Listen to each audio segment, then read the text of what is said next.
Donc, pourquoi la concordance?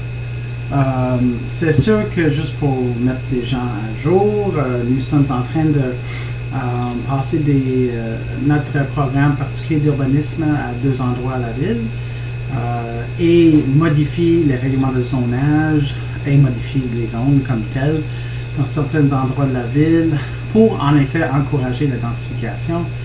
Et on passe ces changements de règlement de zonage en utilisant la concordance avec, premièrement, notre programme particulier d'urbanisme qui concorde très bien avec notre plan d'urbanisme.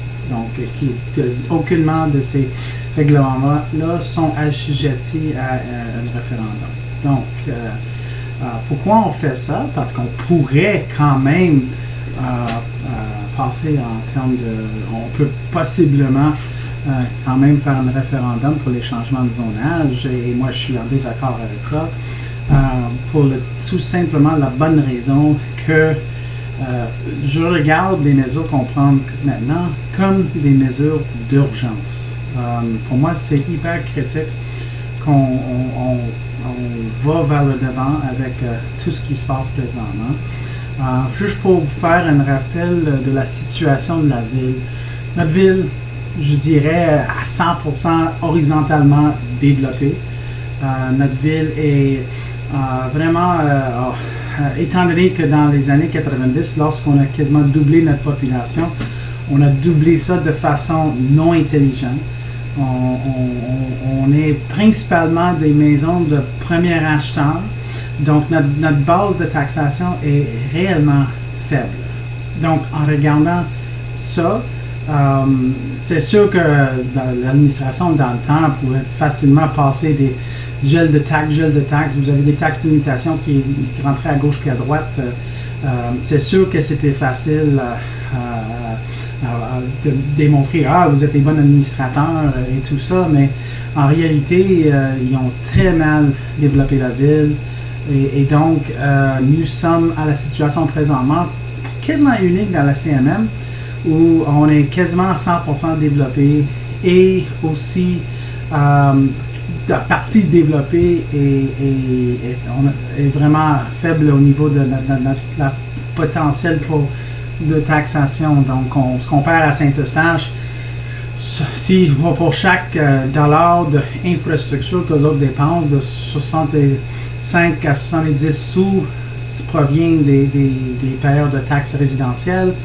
Dans le cas de Deux-Montagnes, on parle de 85 à 90 cents sur un piastre vient du citoyen résidentiel. Donc, il faut agir, et selon nous, la façon de le faire, c'est d'encourager une légère densification dans certains endroits de la ville.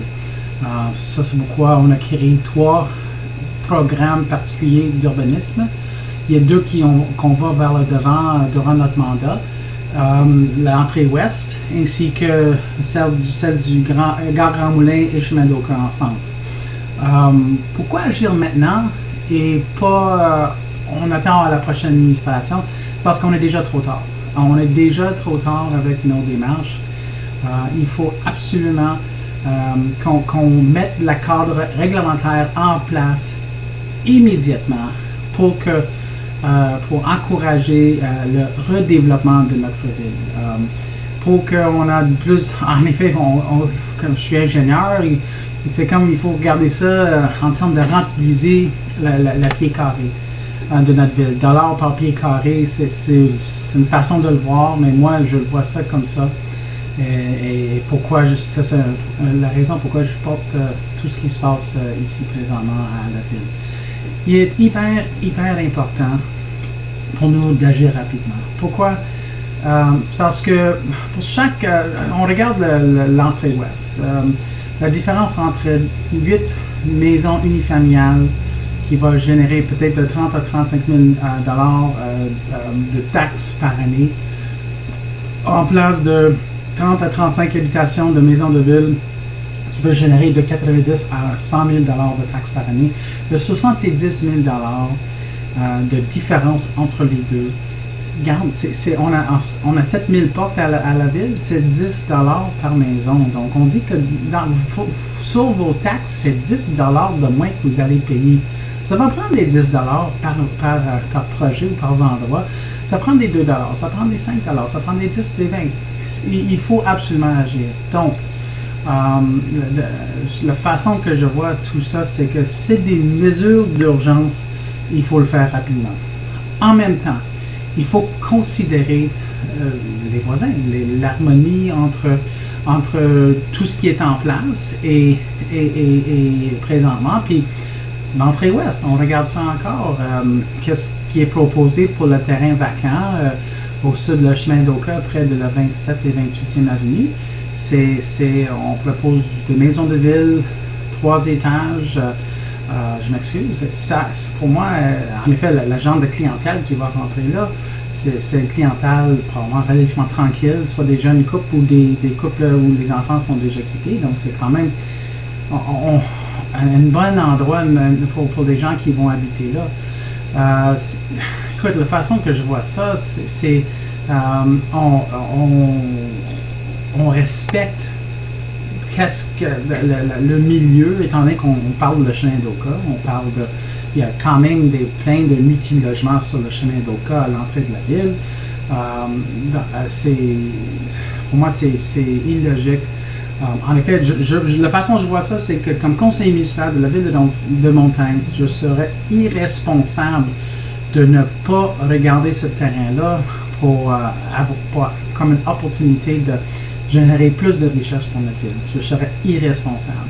Et donc, pourquoi aller avec la concordance? C'est urgent à agir. On ne peut pas perdre plus de temps. Pour moi, ça c'est une démarche on aurait dû faire même il y a 1 ou 2 ans, mais on a pris le temps de consulter la population parmi les États généraux, comité consultatif d'urbanisme, les comités consultatifs des citoyens, excusez-moi pour ça, et ainsi que tous les démarches qu'on a faites pour la modification pour le plan d'urbanisme et les consultations qui est allé avec ça. Maintenant, les PPU, et donc, je pense, moi je suis fier des travaux qu'on a faits. Et il faut agir rapidement. Je crois que les 2 PPU qu'on a proposés respectent quand même les environs. Il faut noter qu'avec les 2 PPU, c'est probablement, on parle de moins de 20%, même moins de 15% du territoire de Deux-Montagnes qui seront affectés par ces 2 PPU-là. Le reste, statu quo, rien ne change. Je pense qu'on a choisi des bons endroits pour effectuer une intervention. Donc, ça c'est ma perspective. Je sais que c'est une opinion divergente d'autres mondes. Malgré comment l'article est sorti dans la veille, ça fait une semaine dernière, la moitié des personnes présentes à la consultation le mardi dernier étaient pour les changements. Donc, je suis content en effet parce que au moins notre message se transmet à la population que effectivement il y a une nécessité d'agir. Puis je suis content de voir que la population commence à connaître ça, commence à voir que oui, effectivement, on est en train d'agir pour le bon. Donc, ça, c'est mes opinions. Si vous pouvez, oui ou non, écoute, je suis un élu et je pense que je prends mes responsabilités de façon sérieuse. Et ça, c'est pourquoi je supporte les PPU, les changements de zonage en utilisant un règlement de concordance avec les changements de zone. Merci.